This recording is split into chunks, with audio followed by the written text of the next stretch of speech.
September was a deadly month in Yellowstone as a Utah man was found dead in the backcountry near Shoshone Lake. His half-brother remains missing, and authorities have switched that from a rescue effort to a recovery effort. Also this month, a Rhode Island woman suffered significant burns near Old Faithful. And while Yellowstone can be a dangerous place, it's also a really popular place. Yellowstone broke records this summer for visitation. So we have tips to keep you safe while we look for wildlife in America's first national park. Yellowstone became a national park in 1872, and ever since it has drawn people from all over the world who come to see this geological wonder.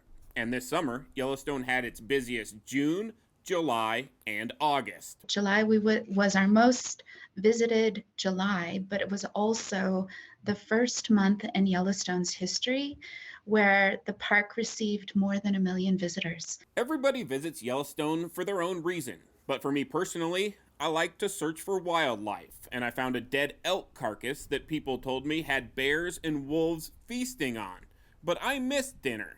However, I got a consolation prize with some great gray owls who were hunting in a meadow. I was only in the park for a day, but I also saw a herd of elk near Madison, and of course, there were bison in Hayden Valley. But if I'm being honest, I also enjoy the reaction to the wildlife. Hello, buddy. As people seem to forget these are wild animals. The best way to be safe is to keep your distance. We ask all visitors to Yellowstone to steer clear of all wildlife, give them space.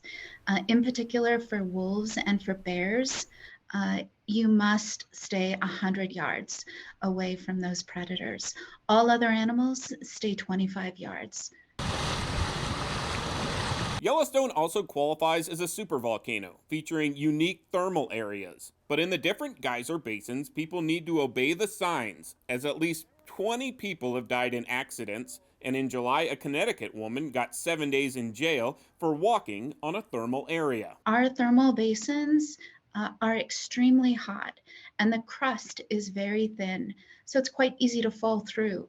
So what visitors must do, we implore visitors to stay on the boardwalks. Remoteness also makes Yellowstone unique, but it doesn't feature many amenities, and the campgrounds fill up pretty much every night. So a trip to Yellowstone needs to be thought out prior to arriving. Please, please plan ahead, expect crowding, and then finally recreate responsibly when you're here in the park. And we have some street cred in Yellowstone National Park. When I was checking into the Canyon campground, it took forever. People have so many questions. The lady saw my ID, breathed a sigh of relief, said, frankly, I don't need to teach you how to be bear aware. And I was like, yeah, do you have bear boxes?